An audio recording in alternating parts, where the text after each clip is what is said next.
Hello students, Learn24 academy में आपका स्वागत है। देखिए स्टूडेंट्स, केवीएस का जो कंप्यूटर का सिलेबस है हमारे द्वारा आपको 99% कंप्लीट करा दिया गया है।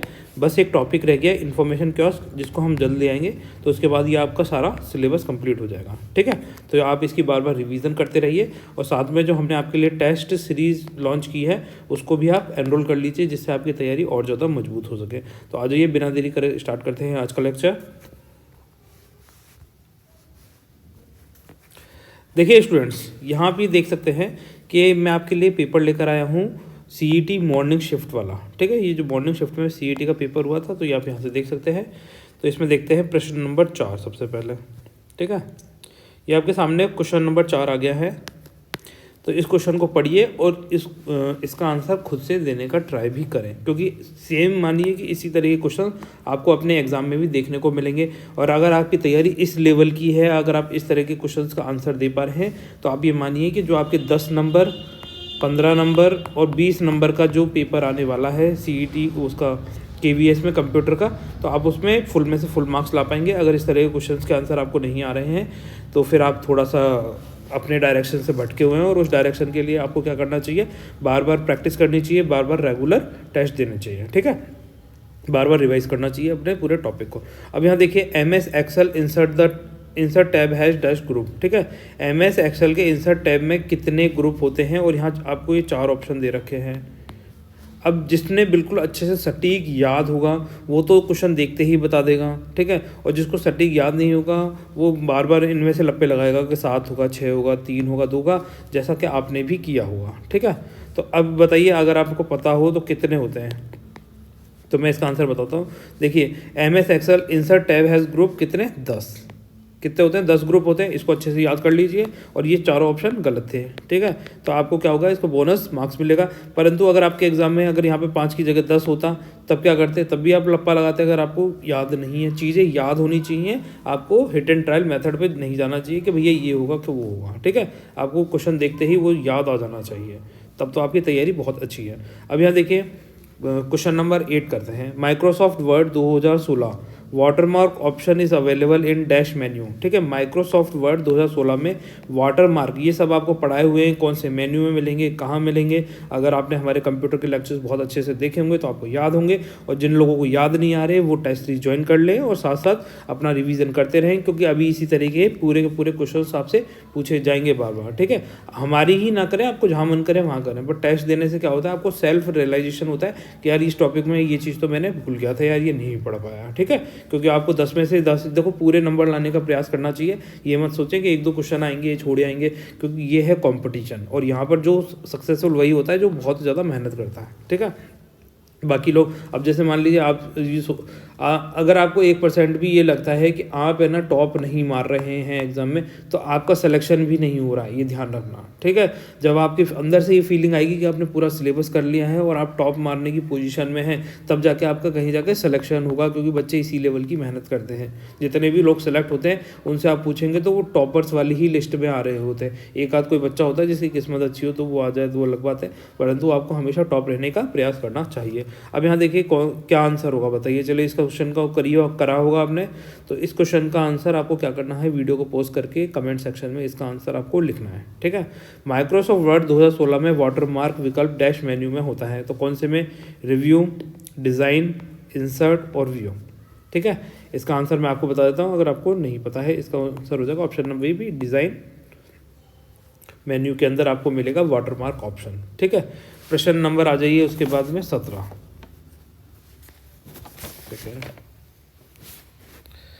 ये रहा क्वेश्चन 17। ठीक है, इस क्वेश्चन को पढ़िए और आंसर देने का ट्राई करें। इंफॉर्मेशन टेक्नोलॉजी से क्वेश्चन पूछा गया है। वैश्विक coverage, the minimum number of operational spacecraft require for a global coverage is, है ना। वैश्विक कवरेज के लिए न्यूनतम कितने क्रियाशील अंतरिक्ष यान आवश्यक हैं। देखिए, जब हमने इंफॉर्मेशन टेक्नोलॉजी में आपको पढ़ाया था तो उसमें ये भी बताई थी चीज़ें कि कितने सैटेलाइट्स की ज़रूरत पड़ेगी, स्पेसक्राफ्ट की ज़रूरत पड़ेगी, अगर आपको पूरी दुनिया को कवर करना है। ठीक है, तो ये आपके सामने 4 ऑप्शन दे रखे हैं। Option A 3, option B 4, option C 1, option D 2। तो आपको क्या करना है, वीडियो को करना है पॉज और इसका आंसर कमेंट सेक्शन में लिखना है। ठीक है, तो जल्दी से इसका आंसर वीडियो को पॉज करें और कमेंट सेक्शन में इसका आंसर लिखें। ठीक है, मैं इसका आंसर आपको बताता हूँ। देखिए आपको क्या है, जैसे मान लीजिए ये हो गई हमारी अर्थ, ठीक है, गोल गोल हो गई हमारी अर्थ। अब इसको पूरा कवर करना है तो एक स्पेस क्राफ्ट, एक सैटेलाइट यहाँ लगा दो, दूसरी यहाँ लगा दो, ठीक है, तीसरी यहाँ लगा दो। जब आपने तीसरी यहाँ लगाई है तो ये यूँ और यूँ, ठीक है, इन तीनों को एक दूसरे से कनेक्ट कर लेंगी ये सारी सैटेलाइट, और ये पूरे ग्लोबल हर कहीं भी आपको कम्युनिकेट करना है, जहाँ से इन्फॉर्मेशन भेजेंगे वो उस लोकेशन तक पहुँच जाएगी। तो कम से कम कितने चाहिए होते हैं, 3 चाहिए होती है। ठीक है, आ जाइए प्रश्न नंबर 17 के बाद प्रश्न नंबर 33 पे आ जाइए।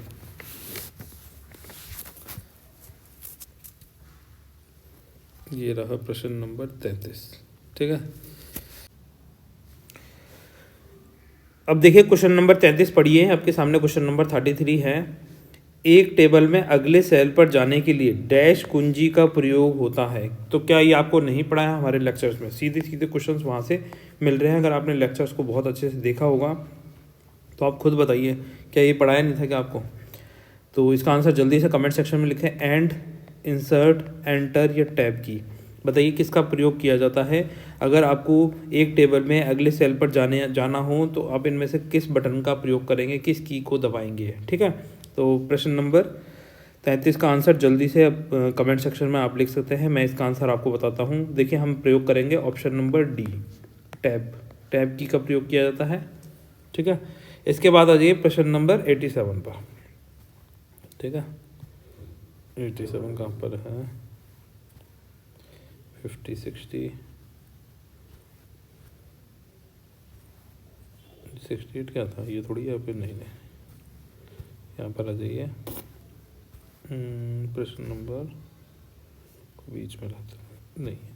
अब देखिए प्रश्न नंबर 87 पे आ जाइए। यहाँ पर इस क्वेश्चन को करिए आप खुद से। पहले, कौन सी प्रोटोकॉल का प्रयोग फाइल के आदान प्रदान में किया जाता है? ठीक है, तो आपके सामने ऑप्शन है POP3, HTTPS, FTP और HTTP। जब हमने आपको फाइल्स ट्रांसफ़र सिस्टम्स पढ़ाए थे तो ये भी बताया था कि किस प्रोटोकॉल का प्रयोग किया जाएगा फाइल ट्रांसफ़र को करने के लिए। तो जल्दी से इसका आंसर आपको क्या करना है, कमेंट सेक्शन में लिखना है। डायरेक्ट आपको ये सारी चीज़ें बताई गई हैं। जो CET के बच्चे थे वो तो बहुत ज़्यादा खुश हो गए थे। ठीक है, क्योंकि उनको तो वहाँ से डायरेक्ट मिल गया था। अब आप देखिए, आप कर रहे हैं KVS की तैयारी, और आपका बिल्कुल जो सिलेबस है बिल्कुल डिटेल में जाके करवाया हुआ है। उसी हिसाब से अगर किसी ने रिवाइज़न किया हो तो उसको ये चीज़ें याद आ रही होंगी, और जिसको नहीं आ रही वो रिवाइज़ कर लीजिए, बार बार रिवाइज़ करिए, अपने आप को टेस्ट करिए, जिससे आप क्या हो और लोगों से आगे निकल सके। मेरा बस यही मकसद है। जो बच्चा मुझसे पढ़ा है वो एग्ज़ाम में अगर 10 में से 10 क्वेश्चन आ रहे हैं तो 10 के 10 करके आए, 15 आ रहे हैं तो 15 करके आए, और 20 क्वेश्चन आ रहे हैं तो 20 के 20 क्वेश्चन उसके सही हों, एक भी क्वेश्चन उसका गलत ना हो। यही मेरा प्रयास रहेगा अब जब तक आपका एग्ज़ाम नहीं हो जाता है। ठीक है, तो आ जाइए यहाँ पर। तो इस क्वेश्चन का आंसर बिल्कुल सिंपल सा है, फाइल ट्रांसफ़र प्रोटोकॉल। ठीक है, ऑप्शन नंबर C हो जाएगा। FTP देखिए, अब ये पूछ रहा है फाइल ट्रांसफ़र, क्वेश्चन में इसका आंसर लिखा हुआ है। प्रोटोकॉल कौन सा यूज़ करेंगे फाइल ट्रांसफ़र के लिए? File transfer protocol FTP। तो सीधा सीधा जिसने दिमाग लगा के भी करा हो तो इसका आंसर कर जाएगा, ऑप्शन नंबर C हो जाएगा। ठीक है, आज ये प्रश्न नंबर 104 देखते हैं हम इसके बाद में। देखिए, अब देखिए स्टूडेंट, प्रश्न number 104, which American computer company is called big blue. ठीक है, तो कौन सी अमेरिकन कंपनी को बिग ब्लू के नाम से जाना जाता है? तो ये प्रश्न आपके एग्जाम में भी पूछा जा सकता है। इस तरह के प्रश्न आपके एग्जाम में भी आएंगे।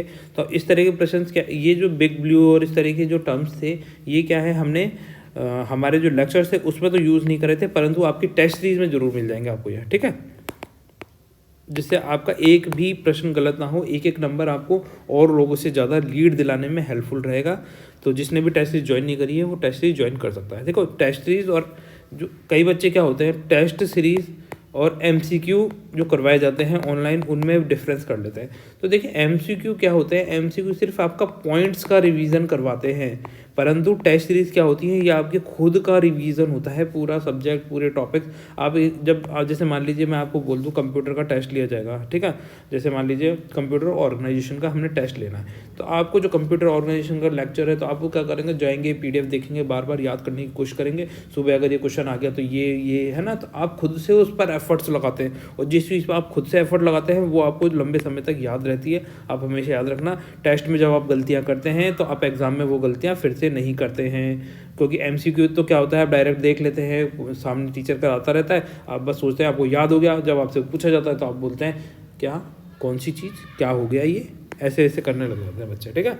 तो वो चीज़ ना करें, इसके लिए आपको क्या करना है, खुद से बार बार इन चीज़ों का रिवीजन करना है, ठीक है। तो देखिए कौन सी अमेरिकन कंपनी को बिग ब्लू के नाम से जाना जाता है, तो ये जाना जाता है IBM, ठीक है। कौन सी, ऑप्शन ए हो जाएगा इसका आंसर। तो IBM के बारे में थोड़ी सी जानकारी ले लेते हैं। देखिए IBM को क्या बोला जाता है, IBM की फुल फॉर्म आपसे पूछी जा सकती है, तो इसको बोला जाता है इंटरनेशनल, ठीक है, इंटरनेशनल बिजनेस मशीन्स, ठीक है। IBM की फुल फॉर्म अगर आपके एग्जाम में आ जाए तो इसको याद कर लीजिए, इंटरनेशनल बिजनेस मशीन। इसका हेडक्वार्टर कहाँ पर है, ठीक है, इसका हेडक्वार्टर है आर्मोंक, न्यूयॉर्क, ठीक है, न्यूयॉर्क USA, अमेरिका के अंदर इसका हेडक्वार्टर है। और इसको फाउंडेड कब किया गया था, चलो वो भी बताते हैं। इसको फाउंड किया गया था IBM को 16 जून 1911, ठीक है। आप इसका ईयर भी याद रख सकते हैं। तो ये कुछ इंपॉर्टेंट बात हो गई। आज ये आगे चलते हैं। प्रश्न नंबर कौन सा था ये था 104, ठीक है। आज ये प्रश्न नंबर 120 देखते हैं। अब देखिए स्टूडेंट्स, प्रश्न number 120, software used for file compression is. देखो फाइल कंप्रेशन में प्रयोग आने वाला सॉफ्टवेयर है, तो कौन सा सॉफ्टवेयर है फाइल कंप्रेशन के लिए, विनजिप, विनमैप, विनश्रिंक या विनवर्ड। तो इसका आंसर आपको क्या करना है, वीडियो को पोस्ट करके कमेंट सेक्शन में लिखें, मैं इसका आंसर आपको बताता हूँ। देखिए कौन सा सॉफ्टवेयर होगा, विनश्रिंक। श्रिंक से ही पता चल रहा है कंप्रेस करना, तो बस ऐसे आप क्या है डायरेक्ट आंसर तक भी पहुँच सकते हैं। ऑप्शन नंबर सी हो जाएगा प्रश्न नंबर 120 का। आ जाइए प्रश्न नंबर आगे चलते हैं। अब देखिए स्टूडेंट्स, प्रश्न नंबर 142, पावर पॉइंट में मास्टर स्लाइड का क्या उपयोग है। What is the use of the master slide in power point, ठीक है। तो प्रश्न नंबर 142, इसका आंसर आपको कमेंट सेक्शन में लिखना है।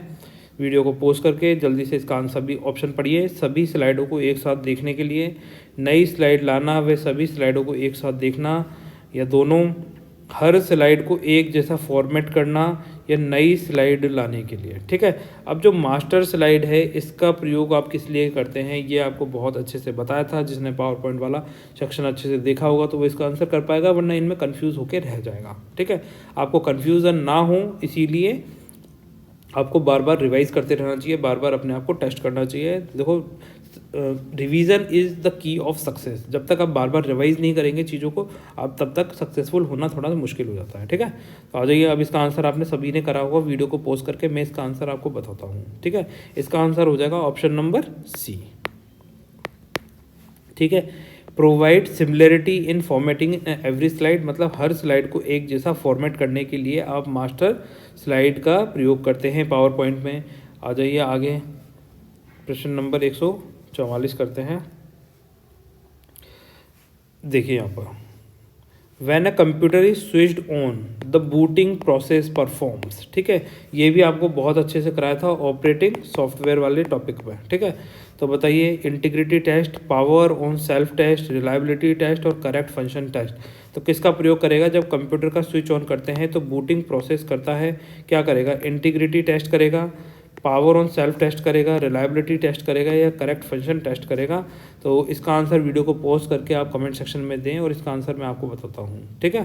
देखिए इसका आंसर हो जाएगा ऑप्शन नंबर बी, क्या करता है, पावर ऑन सेल्फ टेस्ट करता है, वो सारी चीज़ों को जांचता है बूटिंग में कि सारे जो आपके कंपोनेंट्स हैं कंप्यूटर के वो सही तरीके से कार्य कर रहे हैं या नहीं, कहीं उसमें एरर तो नहीं है, कहीं उसमें कोई बग तो नहीं है। ठीक है, ये सारी चीज़ें चेक करता है बूटिंग में। आ जाइए यहाँ देखिए प्रश्न नंबर 146, ये आपके लिए बोनस प्रश्न करवा रहे हैं। ठीक है, जिससे आपकी और ज़्यादा तैयारी हो जाए। अगर आपके साइंस का टॉपिक है तो आप इसको कर सकते हैं। देखिए, निम्न में से श्वेत प्रकाश का कौन सा वर्ण प्रिज्म से न्यून विचलित होता है। ठीक है, तो यहाँ पे पूछा हुआ है which of the following colour white light gets least deviated by the prism. अब इसका मतलब क्या है, इसका मतलब सिंपल सा है, जैसे मान लीजिए ये हो गया आपके सामने एक प्रिज्म। ठीक है, अब यहाँ से आपने क्या करा, एक वाइट लाइट भेजी, तो ये वाइट लाइट इसमें से घुसेगी और डिफ्लेक्ट हो जाएगी, फिर यहाँ थोड़ी और डिफ्लेक्ट होगी, फिर थोड़ी और डिफ्लेक्ट होगी, फिर थोड़ी और डिफ्लेक्ट होगी। इस तरीके से क्या होता है, नीचे की तरफ डिफ्लेक्ट होती चली जाती है। ठीक है, तो सबसे ज़्यादा डिफ्लेक्ट कहाँ हो रही है, सबसे नीचे हो रही है, और सबसे कम डिफ्लेक्ट कहाँ हो रही है, सबसे ऊपर सबसे कम डिफ्लेक्ट हो रही है। तो ये पूछ रहा है कि सबसे इनमें से जो आपके सामने ये ऑप्शन दे रखे हैं इनमें सबसे कम कौन सी डिफ्लेक्ट होगी। तो देखिए आपको पता होना चाहिए, ये तो हो गई वाइट लाइट। ठीक है, और इसको लिख दीजिए VIBGYOR। ठीक है, विबग्योर का मतलब होता है violet, indigo, blue, green, yellow, orange and red. ठीक है, तो अब यहाँ देखिए सब रेड के बाद में सबसे कम कौन सी हो रही है, ऑरेंज। ठीक है, फिर उसके बाद में कौन सी हो रही है, येलो। तो सबसे कम रिफ्लेक्ट कौन सी होती है, रेड। ठीक है, सब इसमें रेड ऑप्शन नहीं दे रखा तो रेड काट दीजिए। फिर उसके दूसरे नंबर पे देखिए ऑरेंज। हाँ, तो आंसर क्या हो जाएगा, ऑप्शन नंबर बी हो जाएगा। तो इस तरीके से आप आंसर तक पहुंच सकते हैं अगर आपने चीज़ों को याद करा हो। ठीक है, तो आपको होलिस्टिकली सभी चीज़ों का बार बार रिवीजन करना चाहिए और बार बार अपने मतलब खुद को टेस्ट करते रहना चाहिए, जिससे आपको ये पता चले कि आपकी तैयारी किस लेवल की है। तो देखिए गाइस, चलते हैं अपन अपने स्लाइड में वापस से। जो हमारी स्लाइड थी यहाँ पर हम वापस आ गए हैं, ये हमारी स्लाइड हो गई है और यहाँ से हम निकालते हैं आपके लिए ये वाला पेज। ठीक है, अब देखिए स्टूडेंट्स, यह आपका कंप्यूटर की टेस्ट सीरीज़ का टाइम टेबल हो गया, जिसमें आपका पहला टेस्ट होगा characteristics of computer organisation including RAM ROM. ठीक है, यहाँ से प्रश्न पूछे जाएंगे। दूसरा टेस्ट होगा आपका जिसमें computer software, relation between hardware software operating system. तीसरा टेस्ट होगा आपका फाइल सिस्टम इनपुट डिवाइसेस पे।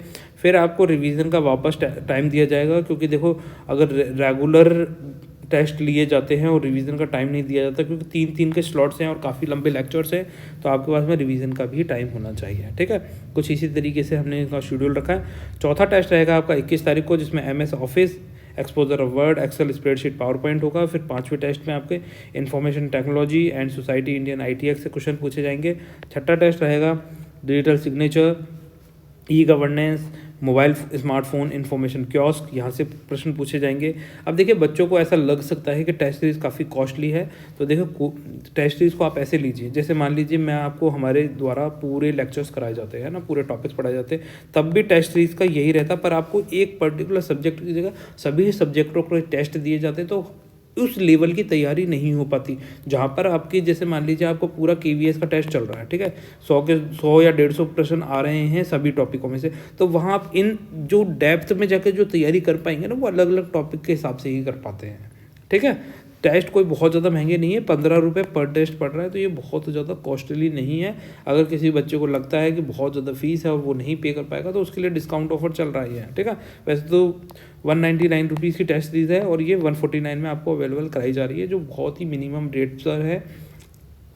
अगर किसी की कोई समस्या है तो वो हमें व्हाट्सअप भी कर सकता है, तो उसकी समस्या का निदान वहाँ कर दिया जाएगा। ठीक है, अब यहाँ देखिए टेस्ट नंबर 7, इसमें आपके कंप्लीट होगा 7, 8, 9, 10, ये 4 टेस्ट आपके फुल लेंथ टेस्ट होंगे, जो आपकी तैयारी में और ज़्यादा बहुत ज़्यादा हेल्पफुल रहेंगे। तो अब जल्दी से टेस्ट में एनरोल कर लीजिए, जिससे आपकी तैयारी बहुत ज़्यादा मजबूत हो सके और आप जो 20 में से 20 नंबर लाना चाहते हैं तो वो लेकर आ सकें। भाई इनको ईजिली मत लीजिए, आपके 4 नंबर भी कम रह जाते हैं ना, तो ये समझिए कि आप और लोगों से पिछड़ गए। 4 नंबर पे तो भाई बहुत सारी वेरिएशन बदल जाती है। ठीक है, और कंप्यूटर एकमात्र ऐसा सब्जेक्ट है, मतलब एकमात्र तो नहीं है, और भी सब्जेक्ट है, पर कंप्यूटर में तो आप फुल में से फुल ला सकते हैं। इसमें क्या है, बहुत सिंपल सी चीज़ें हैं, अगर आपको याद हैं तो आपका एग्जाम में पूरे नंबर आ जाएंगे। ठीक है, अगर आपने उनको याद नहीं रखा तो फिर वो नहीं आ पाएंगे, ठीक है। तो इस तरीके से याद रखें, आप तैयारी करते रहें, समय बहुत कम है।